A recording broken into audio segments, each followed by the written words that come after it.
Welcome to another edition of Hoops Zooted. I'm your host, Evan Moore, and it's been a somber week since the last time I saw you. Last time I saw you, we'd won the in-season tournament. We're all feeling really good about this team. Feeling real high and making a lot of jokes about the tournament now officially doesn't count for everybody because we won it. But having having a bit of a tournament hangover this week, unfortunately. So yeah, it's been kind of rough, and I'm coming to you. I'm doing this recording, coming off a very disappointing loss to the Spurs. Now we did not have AD. We did not have Cam Reddish, and we also did not have D'Lo. Also, so three starters basically not there, and yeah, I mean, our defensive anchor in AD, and probably our best point of attack defender in Cam, and yeah, tough loss tonight. So anyway, I need to calm down here a little bit and take a few hits. So we're gonna play a little bit of music, and tonight I have a little bit of raspberry parfait, and I've got my oldest bong that I own, because I felt like I needed something kind of familiar, strong and steady, and didn't want to bring out the new one that's turning a nice like purple and gold, because especially after Lost, it felt like they needed it. So this like I said, this is my oldest bong. I call her Proud Mary. So I've had her probably about, it's almost 20 years now, I think. That I think about it. It's been a long time. Anyway. So let's play a little music and we'll get started here in a minute.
Anyway, didn't mean to get that track to loop. I thought I'd turn that off. Anyway.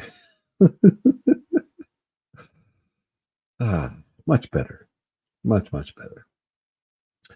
So like I said, that was a disappointing loss tonight. And we started off the week with a really tough loss to the Mavericks. Like, I mean, it ended up 125 127, but that end score is a little closer than it lets on. That was really like a 5-point loss. There was like a last second 3-pointer that was kind of like a garbage time, kind of dishonorable 3-pointer, in a lot of like just basketball etiquette kind of things, like unnecessary 3-pointers. So it was really a 5-point loss, and the Mavericks had control of that game pretty much for the whole part. Other than we had a nice spurt in the third quarter, and it looked like we were gonna make a shot to to win that game, but just in the end couldn't pull it off. LeBron and AD played amazingly in that game. Um, but just yeah, in the end, just didn't have enough for that one. And that was a tough way to start off the week. And then but we did bounce back and we got the win over the Spurs. But that was kind of an unsatisfying win in a lot of ways, that first win over the Spurs, because we were dominant. We were up, by like 20 points in that game and barely ended up winning that game 122 to 119, because the Spurs came back in the fourth quarter and just, cut that lead down and made it a nail biter there at the end, an unnecessary nail biter. So that was kind of frustrating, and we did give the Spurs their 18th loss at that point. But, I think that's also what motivated them tonight is, I think they were sick and tired of hearing Pop yell at them. And I'm sure sick and tired as Pop was sick and tired of yelling at them too. So yeah, they were motivated tonight and they came out strong, hungry, just jumped on us early. And, we battled back, actually cut it down to 7 there, at halftime. Looked like we were going to, you know, make a good game of it and, fight for it in the second half. And, the Spurs are notoriously a bad second half team this year, but they held on. And in fact, for the first time this season, they won the third quarter. That they've lost the third quarter, I believe, like pretty much every game this season. So, but of course, other than tonight, so that was disappointing, and they're off the schneid now. Their 18 game losing streak is over. um and it's just, yeah, it's disappointing, but it's also kind of, sometimes you have to keep these things in perspective. We, like I said, we were down 3 starters. No AD, no Cam, no D'Lo. That's big. That's huge. In fact, like, AD is the anchor of our defense. Cam is our best point of attack defender. And say what you want about D'Lo, but his playmaking has been incredibly necessary for this team, and it was incredibly obvious, in this game, how much we missed him. Austin started this game, and I've been, pushing for Austin. I even in the off season was one of the people that was pushing for Austin to, possibly, run the offense. But, I think tonight is a good reason of why he's not quite ready to be running the offense. And we still need D'Lo. We need D'Lo's playmaking. Unfortunately, he is still inconsistent with his shot making, which is, a source of frustration for a lot of us Laker fans. But, we need his playmaking. And it was very obvious tonight. Not having it really hurt us. So, it's been a rough week, 1-2 this week. And like I said, after coming off tournament, we were feeling so good, so happy, just, ready to celebrate. But, this is tournament hangover, and, we are in, the doldrums of the regular season now. Like, this is the time of year where really, a lot of guys don't want to be playing. And, a lot of these other teams that, like, are up and coming, trying to prove something, and guys that are, also trying to get, not to get traded on some teams, you got a lot of tryhards that are kind of tipping the balance. And, it's unfortunate, but it's a league-wide problem. It's not just a Lakers problem. It is unfortunate, because we do have such high hopes for this team. And to see this lack of effort is really frustrating. But at the same time, like I said, you just have to put it in perspective. The league is unfortunately like this just because 82 games is a grind. And, doing all these, back-to-back games, especially this time of year, a lot of these guys, they'd rather be hanging out with their families, just like normal people, but instead they're, traveling and doing all these games. And yes, they are getting paid. Yes, they are getting millions of dollars. Yes, there's all those excuses. But at the end of the day, these are still human beings. They're not robots. Nobody's perfect. And so we get unfortunately, a lot of bad basketball this time of year just because the focus isn't there, and it's not, a knock on the players, but I think it does, to me, it does open the door to discussions of, do we need to shorten the league or shorten the schedule a little bit? 82 games is a lot, or do we need to somehow at least stretch it out so they're not having so many back-to-backs? I think something needs to be done to kind of just help the quality of the game, because we all saw it here, with what happened with the tournament here. The fact that it increased so much competitive nature and made for really good basketball.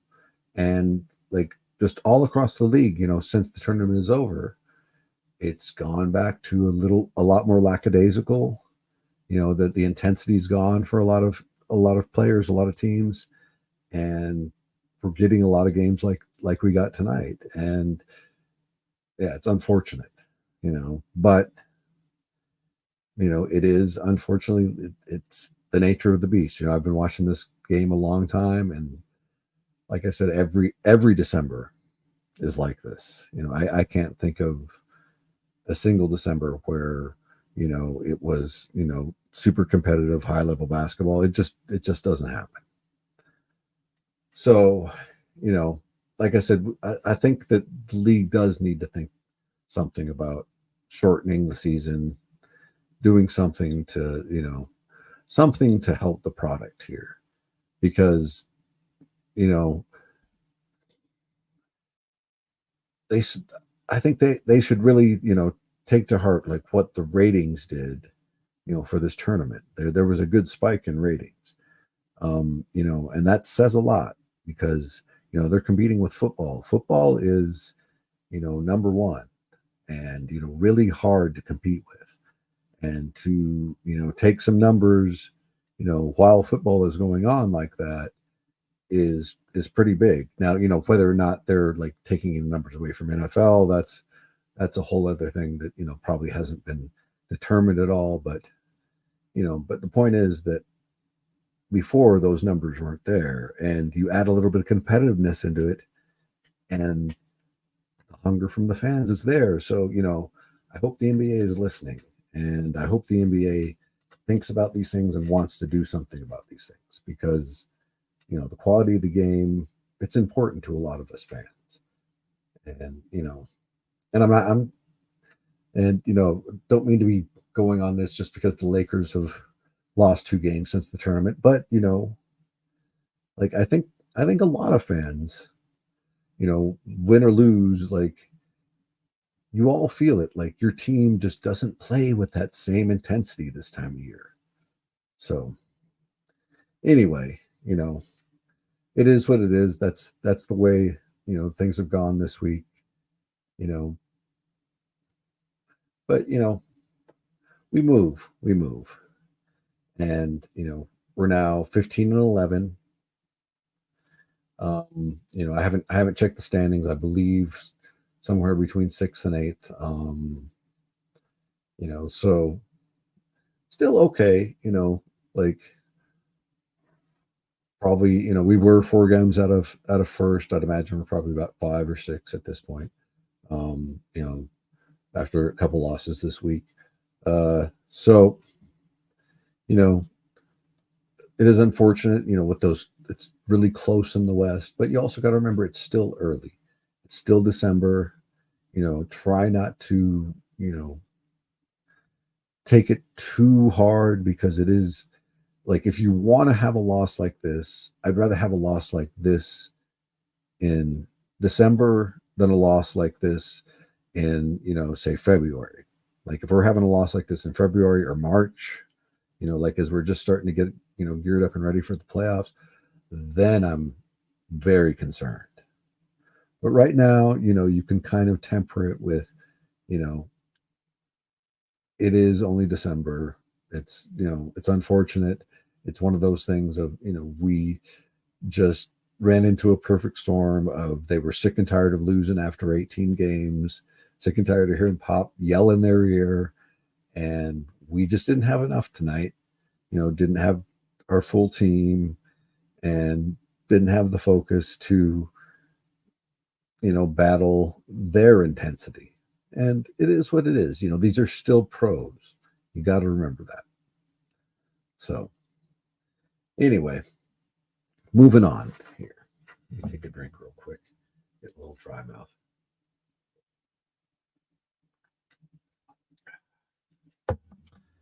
Anyway, moving on to the roundhouse heard round the world.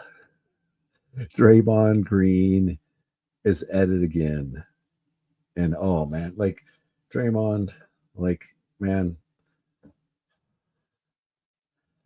I wanna make an offer out to you, man. I'd like you to come on this show, because I think we need to chill you out a little bit, man. Like, dude, like it can't be that serious, man.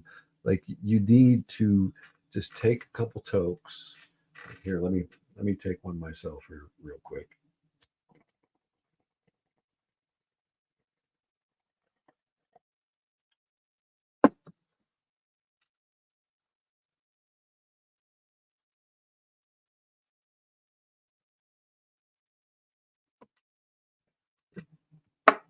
Yeah, just take a couple tokes, man, and chill out. Chill the fuck out. Like, what are you doing, man? Like, you've already choked out Rudy Gobert, like, what, like 11 or 12 seconds into the fucking game. Fucking, and then now you do this spinning roundhouse to Nurkic, and you're trying to claim to everybody that you didn't do it on purpose. Like, are you fucking serious? Are you fucking serious, man?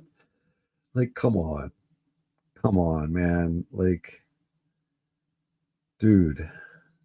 And like, I've heard people, on the timeline, make hints about, there's something possibly going on in his personal life. And, I don't like, I don't really care. Like, that's his personal life. We shouldn't be even talking about that to begin with. But, that also doesn't account for his history. Like, Draymond, man, you've been doing this for how many years now? Kicking people in the dick, just clotheslining people, just being a general freaking pain in the ass out there on the court, man. Come on. Like, you need to chill the fuck out, man. Like, spend some time with some stoners, man. Like, come on, the league allows it now. It's legal in California. Come on, like, yeah, just like I said, come on my show, man. We'll help chill you out, bro. Like, because you are a great basketball player. Let's get something clear. Like, for a lot of people that don't like Draymond, whatever, like, you can't deny what a truly great basketball player he is. You can say whatever you want about his attitude, all the other things, but like, you can't tell me that he's not a great basketball player. And he's not also probably the second most important player on that Warriors team, next to Steph. Like, a lot of people want to say it's Clay, but like, you know, Dre is the guy who really makes that offense click and run, you know, outside of Steph. Like, Steph is the scoring, machine, but like Dre is the, defense and the, you know, like kind of genius behind a lot of how that offense works, and a lot of how they get away with those screens that are oftentimes moving screens. So, like, Dre, like you really, really need to get it together. And you just need to, like I said, take a few hits, man. Chill out. Whatever's going on in your personal life, like I hope it's nothing serious. I know, and whatever it is, you still shouldn't be taking out on the court. You know, like what's in your personal life you need to deal with in your personal life. You shouldn't be bleeding it out onto your business life. I think we all know that. And that's all I want to say about that. And all you other people that are digging into his personal life, you ought to be ashamed of yourselves. Um, you know, that's a whole other thing. But anyway, he's now got an indefinite suspension. They've given him the Ron Artest treatment. Like basically, like leagues basically told him, we're gonna have to think about this for a while, and we're probably gonna need to talk to you too.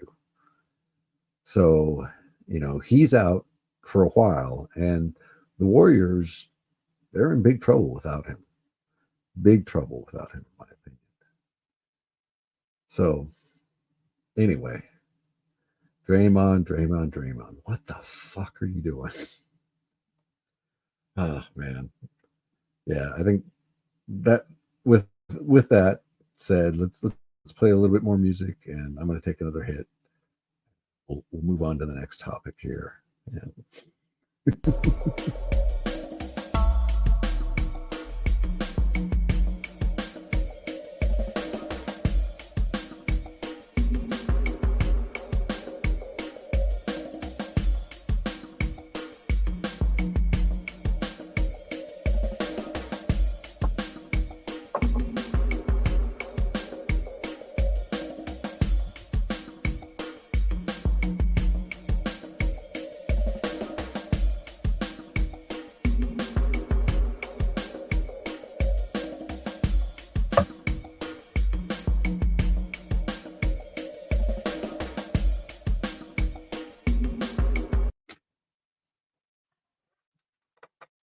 ah, that's much better.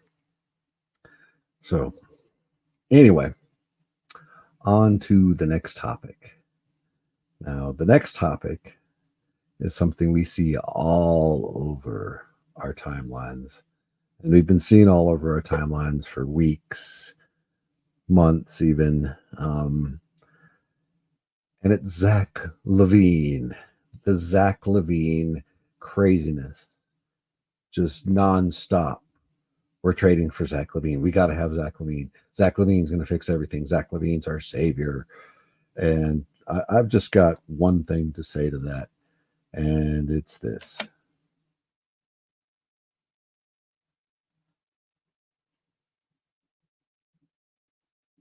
Oh, well, and of course, my sound did not play here. Let's try this again.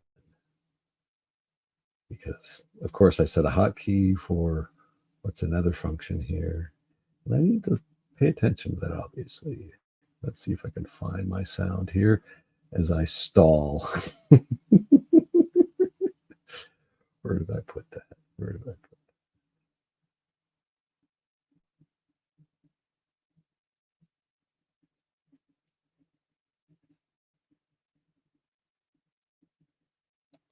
with this cancel culture and the... Shut up! Shit! Shut the fuck up! Nobody wants to hear it, fucker. You've been talking all fucking week. You don't care what you have to say. Just stop talking. You got me right in my fucking head, asshole. Stop. Damn it. Yeah, that's basically what I want to say to everybody talking about Zach LaVine. Shut the fuck up. Shut the fuck up. Like, I understand your argument. Your argument's fine. It's perfectly fine. I personally am someone who is not on the Zach LaVine train, but I have no problem with your argument. It's fine. You know, I have a little bit of pushback against it, but like, it's not enough to where like we need to be arguing over these things. Just shut the fuck up about it. And you know why? Because first of all, we can't do anything about it until at least January 15th, because Rui's going to have to be in the trade. And even if somehow we get on the phone and start talking on January 15th, it's not probably going to happen until like the first week of February. So like that's a long ways away. And also the biggest problem I have giving him up, for giving stuff up for him is we have to give up, about 3 to 4 players for him. And then, try and replace those on the roster. We lose a lot of depth right before playoff time. And we take on a huge contract that makes it much harder to build a team next year. So anyway, I know you guys love this idea of a 3-star model. Zach wants to be here. He's a Clutch client. I get it. You don't need to keep fucking saying it. Shut the fuck up. We've had enough. Like, you're just going to have to wait and see. And it may not happen. It may happen, but it may not happen, because the other thing that you're not taking into consideration is that the last time we tried, to bring in a 3rd star, it didn't work out so good. And yes, the immediate pushback I get on that is, oh, this is not Russ. That is not the argument I'm making. It's not the reason the 3-star model doesn't work is not because of the particular player. The reason the 3-star model does not work is because trying to surround enough of a good team with a 3-star model is a very difficult thing to do. It's a balancing act, and it depends on your 3 stars staying healthy the entire year, because they have to carry the largest burden, because the bench is just not as good, not as strong, and not as supportive as other benches. So, like, say what you want about our bench and its inconsistency, it is much stronger and more supportive than a lot of other benches. And, we lose that, and it's a whole different ball game. We do go back to kind of where we were last year, and a lot of issues, with struggling with things, because without that depth, there are a lot of matchup issues, a lot of nights where we're going to have long nights because we just cannot match up personnel wise with a lot of people. So you have to take all of these things into account, and the other thing to remember about this stuff is, like, how many of you predicted that we were going to trade for Rui or D'Lo or Vando or any of these trades we made last season? Like, everybody was so hooked on, Miles Turner and Buddy Hield and, so many other possibilities that, like, there was nobody on the timeline that was talking about those things. So when you're thinking about trades, if you really want to try and, truly predict who we're going to possibly trade for, because I don't think it's going to be a third star. I can almost guarantee you it won't be a third star, in fact. And, you guys can make that argument all you want about him being a clutch client, whatever. But I think we learned our lesson with third stars. And I just don't see us doing it again. So,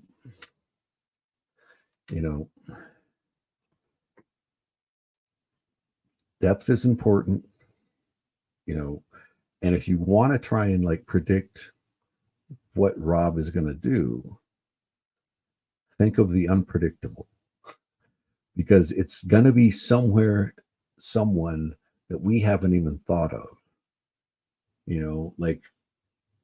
A guy that I've been eyeing, this is a long shot, but a guy that I've been eyeing, and we may not get him just because he's young and this team may not want to give him up, because they still want to, utilize him and he's important to their system. But Jalen Suggs, for the Magic, is somebody that I think could really be a great addition for us. Talk about, replacing D'Lo, replace him and put him in there instead of D'Lo, add his toughness in there. I mean, I think that'd be pretty good. And his salary, I believe he only making like $7 million or something like that. I haven't, last time I looked at, I'm not the big salary guy. So, but anyway, just think along those lines, because it's going to be somebody that you don't think it's going to be. And, the Zach LaVine, it's the obvious choice, there's all the obvious signs, his connections to LA, the clutch, everything, but it's too obvious in a way. So don't get your hopes up too much.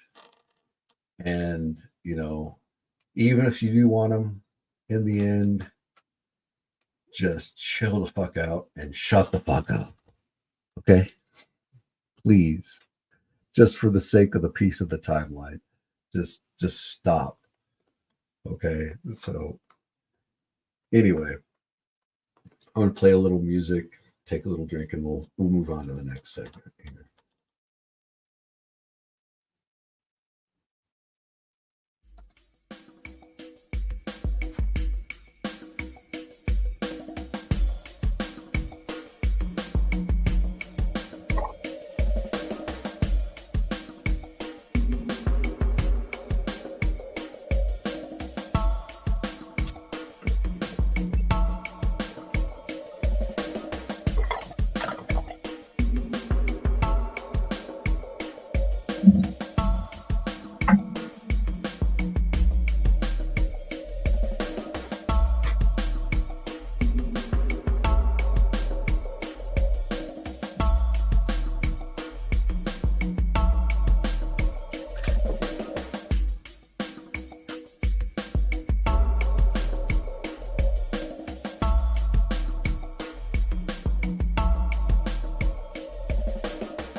Don't know why it keeps doing that to me. Damn. Anyway.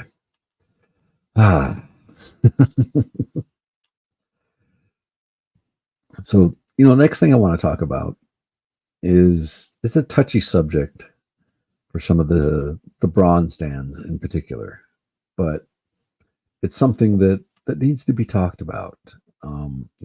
It's the importance of AD to this team's defense, and how the Lakers don't have a backup plan for when AD goes down.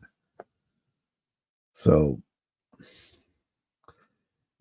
first, the interesting thing about, talking about the importance of AD's, presence on the floor to this team's defense, is that when you talk about it, a lot of times, it comes off as, oh, why do you hate LeBron? And it's like, this is not about LeBron. This is not about LeBron. AD, like it or not, AD is the anchor of the defense of this team currently. That is not a knock on LeBron. LeBron is a great defender. LeBron has been a great defender most of his career. Now, you can make a knock on LeBron's effort at this age, when it comes to defense.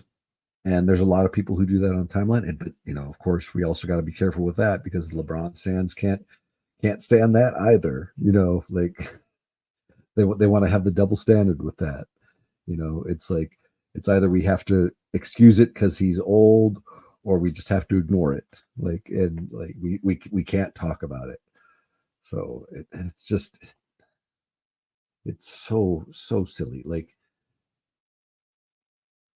And just understand this.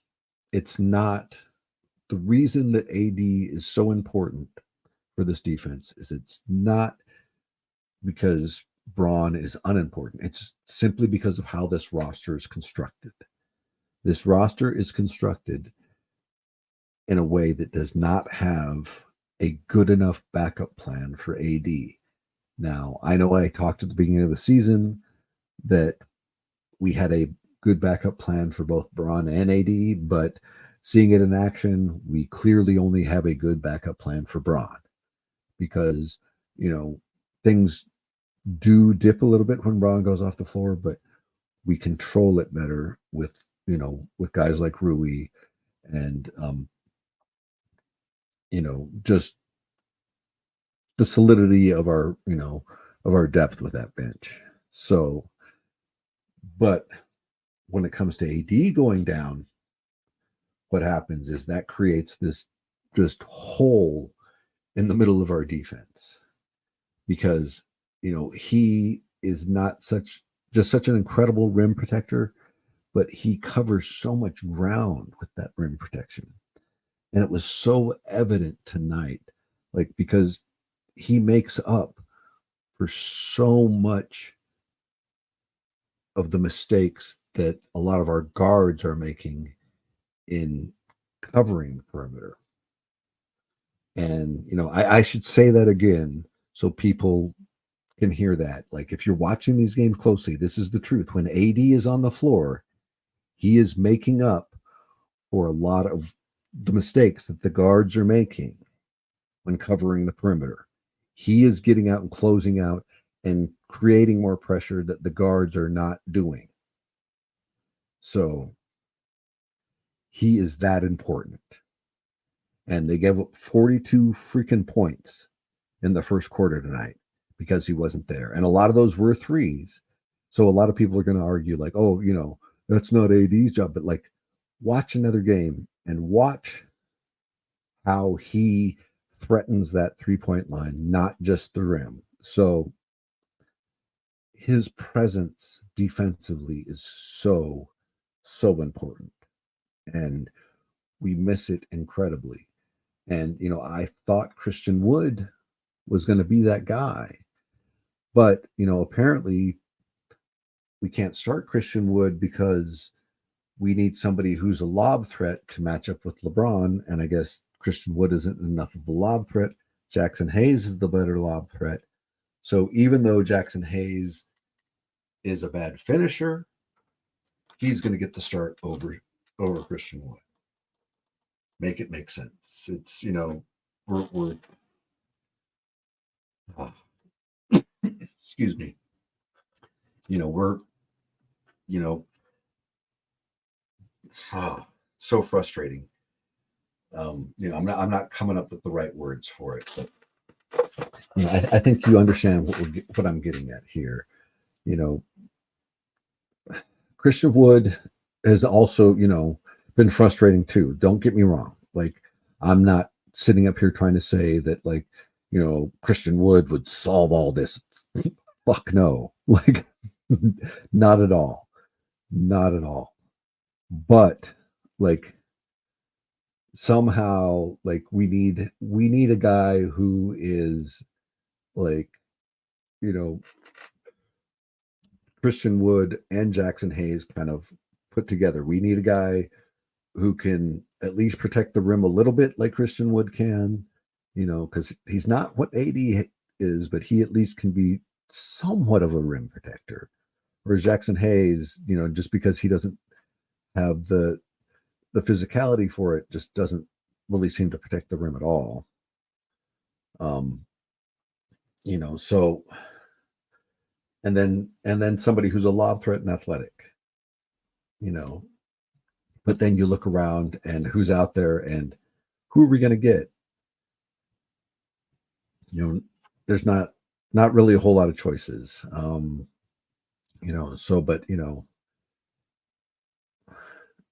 it is one of those things of also like when we're thinking about looking at a trade, it's not just, D'Lo that's the issue. And like, people that want to replace D'Lo, think about this, it's obvious that we need another center, at least, somebody, who can be a solid backup when AD goes down, and as well as when AD's there, if we have somebody who's coming in,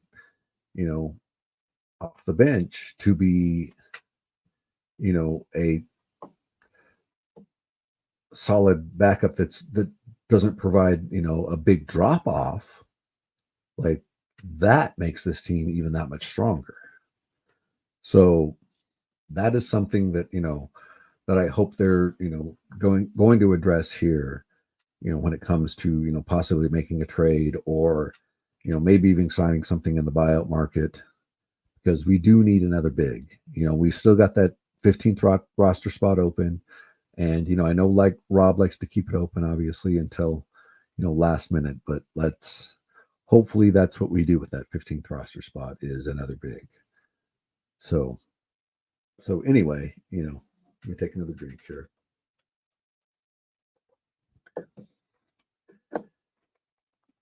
Then I'm going to segue into, talking about this with AD and everything. Makes me want to segue into something, I've been talking about for a while, but, I've been defending Darvin Ham for a good while, because this is only his second year, so like, yes, he's been an assistant coach for a long time before this, but this is his second year as a head coach. And, I've tried to be patient. I feel like I've been patient and understanding, but, things have gotten a little annoying this year. And, just the Dallas game in particular got especially annoying for me because, Dante Exum, a guy who came into this game, well, anyway, like here, I'm getting ahead of myself here because actually I had a little, since I'm going to talk about Ham a little bit, we're going to call this segment, torching Ham. So, and of course that one doesn't work either.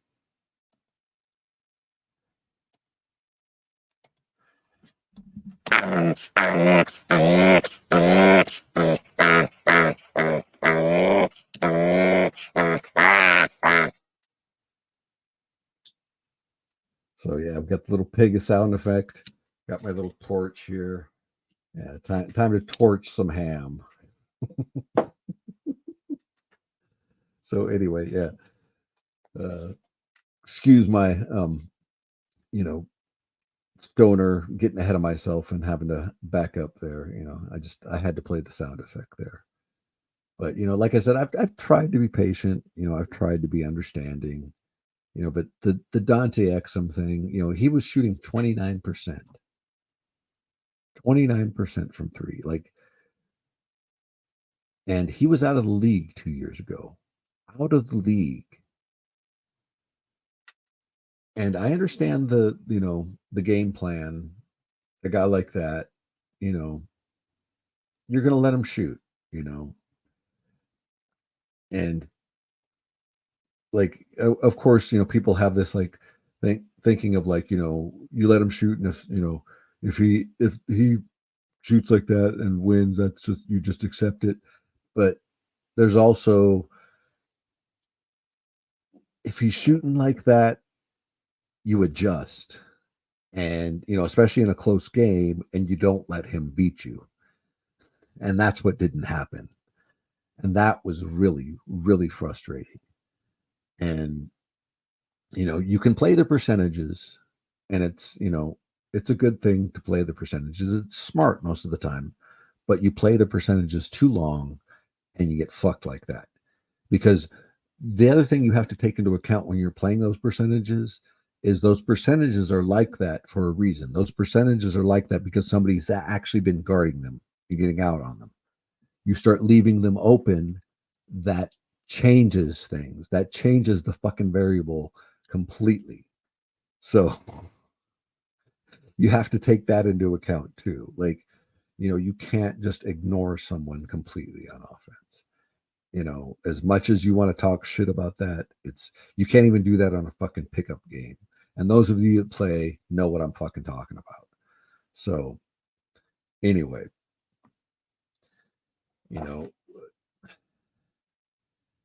that kind of shit is the stuff that's really getting under my skin with Darvin Ham. Of, why are you not making better in-game adjustments? And, I understand, maybe it's still a learning thing, but like, come on, man, you've got to get better. We need you to get better for that, especially come playoff time, because that's where it's going to be most important. Those in-game adjustments in the playoffs can really make the difference between winning and losing a series. So that needs to get better. And then the other thing I just can't understand, like, again, back to Christian Wood, I do understand he's been, probably a little bit disappointing, not everything we've expected. But like, why we couldn't use him in that Dallas game when AD clearly tweaked his groin again, that made no sense to me. Absolutely no sense to me. Like, what are we doing? Like, that's the time to test it out, and especially this early in the season. Like, and the other thing too, I also felt like it could have been, a good thing too, to even rest AD in that Dallas game and even in the Spurs game, after tweaking it in the season tournament in the final game. So, but that's a whole other story. And, obviously we need AD because, we might have gone 0-3 this week if we didn't have AD. But anyway, it is the mess that this team is, like, and, we're still in good shape with, some of the frustrations of this week. The hangover of this tournament has been unfortunate, but we're going to get through this. It's the doldrums of the regular season, like I said. And I put up a poll this week, like asking like what people thought the biggest problem was, and of course Darvin Ham won the top of that poll. But I also put offense, defense, or effort, and I still feel that effort is at the top of that, with defense being second, and then Ham, is still number 3. So as much as I'm complaining about Ham and torching him here, I still feel like he's down the totem pole, the third problem, at least in my mind right now. So I need to see better effort from the players, and I need to see, better defensive effort, especially from the players, because that's on them. The coach can only do so much. Coach teaches scheme, coach can yell at you all you want. And like, like I've heard a lot of people like complaining about like, like, oh, Ham just doesn't yell at them enough. And I'm like, these are grown men. Like, I don't know how many of you have been in, positions of leadership, or, even just been in charge at work, for a day or two, like trying to tell grown men what to do is not as easy as a lot of people think.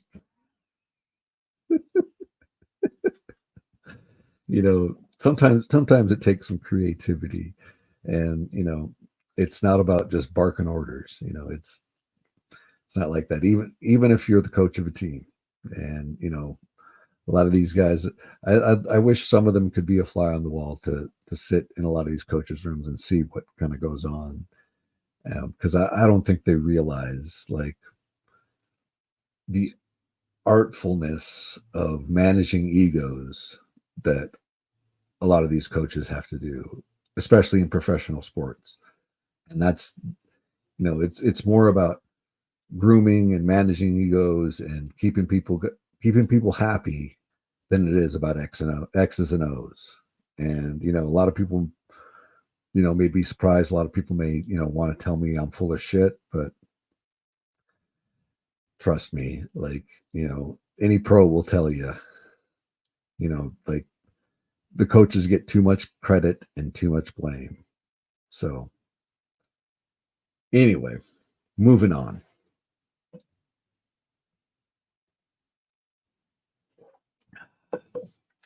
Actually, this next one, yeah, I definitely gotta take my last hit here. And I don't play any music. We're just gonna take the last hit.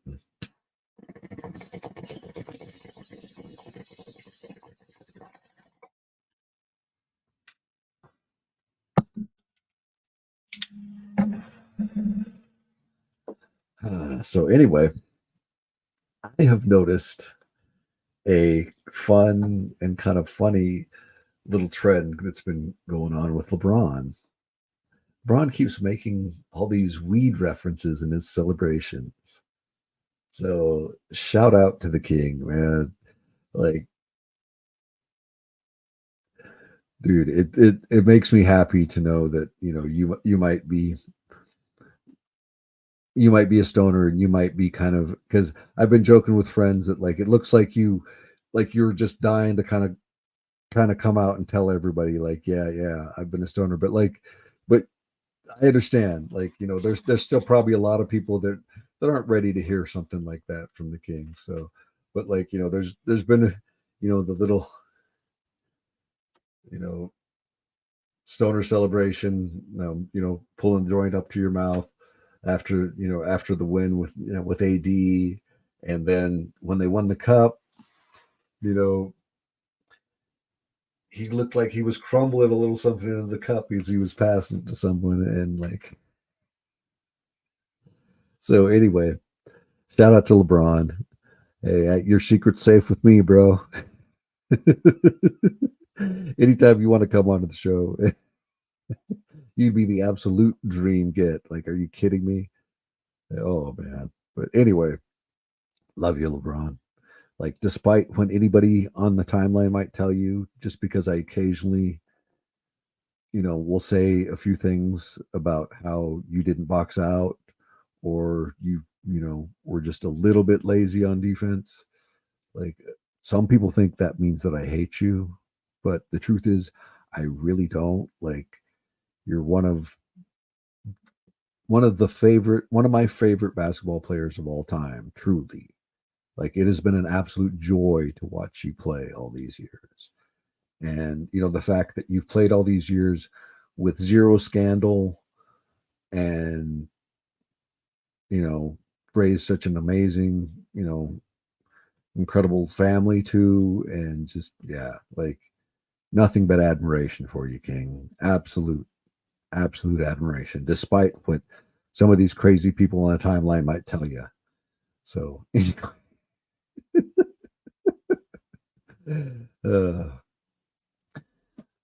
moving on. That means only one thing.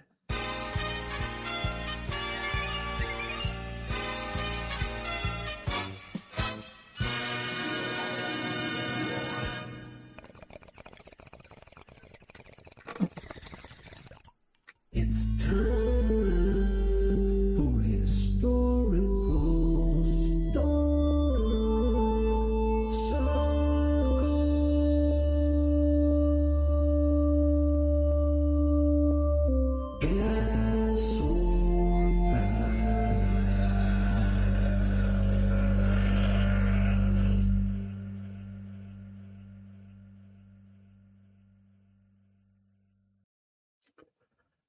So anyway, on to historical stoner circle. Excuse me there a second. This week, I've been trying to kind of, think of a better way to do this, since it's just me. And so this week I have kind of a different concept on the historical stoner circle. So this week I want to create a historical stoner circle that's a little kumbaya circle too. I want them to all get together and smoke and talk and just work it all out. And so I want LeBron, AD, and then all these stans who either hate LeBron or hate AD, and won't admit it, because they're like they're so full of shit about it. But I want them all to get together and I want them to all smoke a bowl and chill the fuck out. That's what I want. Because like my biggest thing with all of this stuff and all of this, like, all of you stands, like, because I think a lot of what you're screaming is, appreciate greatness, but you're trying to appreciate greatness while you're shitting on some other greatness. And why can't you just appreciate all the greatness? And especially the greatness on this team. Like, LeBron and AD are the greatness on this team. And you shouldn't take sides. Like, they are a dynamic duo and they need each other. And it's a symbiotic relationship. You should respect the fact that you need both of them, and stop shitting on the other one. Stop saying that LeBron is better, stop saying AD is better, and stop freaking out if someone says LeBron does this better or AD does this better, and just go with it, man. Just like, this is our team. They're a dynamic duo. Love them both. So that's what I want. I want you all to just smoke it out, man. Smoke it out. So anyway, I appreciate y'all, everybody who's stuck with me through all of this, 12 episodes, and, doing this all by myself now. All of you that have been watching and sticking with me, I appreciate you so greatly. This has been just so much fun for me to, turn this into fruition and, to keep going and have you guys like continue to listen to me. I just appreciate you so much. And I just wanted to give a shout out to all of you. So thank you so much and stay zooted, and I will see you next week. In the history of mankind, men have been called out and written up millions of times over. But only one man was written up for, and I quote, making barnyard noises and wouldn't stop. Rest in power, my friend. Washiko.